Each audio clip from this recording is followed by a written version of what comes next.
Dunkin' Donuts earlier this morning. The cashier flashed me a familiar pity smile. I stayed late at my office last night, sitting across the table from Helen, a public relations person at my company. We entered a little room on the 6th floor, and she turned on a fake newscaster voice to lead me in a mock interview. I couldn't get through one answer. She kept pushing me forward. "Let's run through it again," she said. "Okay, try again." "Again?" I couldn't start sentences. I'd break eye contact. I'd fiddle with a pen as a distraction to help me get to the next word. I wanted to leave, but she stayed, so I stayed. We began again, and I reached for the pen. Helen, with sweetness and sadness and grace, said, "Let's try one with nothing in your hands." The reason I'm in this little room today, MSNBC's Midtown Manhattan Green Room, is because 24 hours ago my life changed. I had spent nearly 30 years hiding from one word, the S word. You've already figured out the word. I've spent paragraphs avoiding the act of typing it. When you're young, you internalize that stutter is an ugly word. Everything about stutter is weird. Those 3 T's, that in the middle that makes you think of dumb. Stutter lands with a thud, like gimp or retard. Your instinct is to run from stutter, to move the conversation away from stutter. Stutter is painful and awkward and something nobody wants to talk about. Today is Friday, November 22nd, 2019. I'm here because yesterday I published an article in The Atlantic about the man who has become the most famous living stutterer, and I'm about to do something I've never considered doing.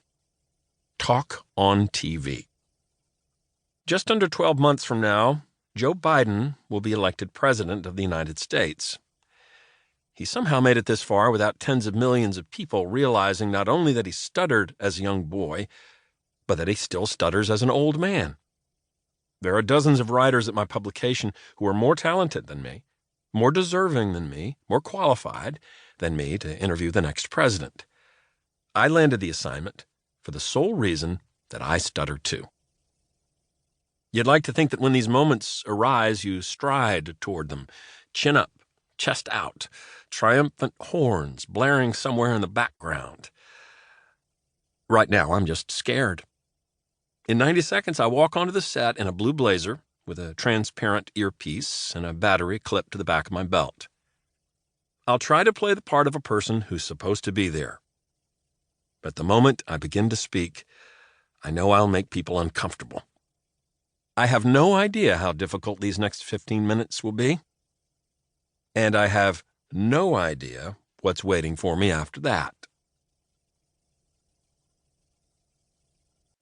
2. Dead air. Nearly every decision in my life has been shaped by my struggle to speak. I've slinked away to the men's room rather than say my name during introductions. I've stayed home to eat silently in front of the TV rather than order off the menu at a Chinese restaurant. I've let the house phone and my cell phone and my work phone ring and ring and ring rather than pick up to say hello.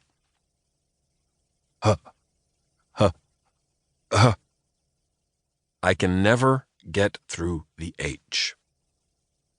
It's the same sound you need to summon when your teacher takes attendance at the start of each school day. I've dreaded the confirmation of my presence in a physical space.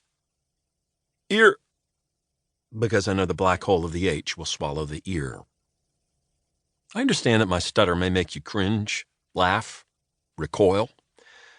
I know my stutter can feel like a waste of time, of yours, of mine, and that it has the power to embarrass both of us. And I've begun to realize that the only way to understand its power is to talk about it. Since that morning I first stuttered on television, I've had profound conversations with stutterers from all over the world. I wanted to know how other people deal with it. Most of the time I just sat and listened. But I inevitably asked a version of the same question. How do you make peace with the shame of stuttering? What do you do with all the anger, the resentment?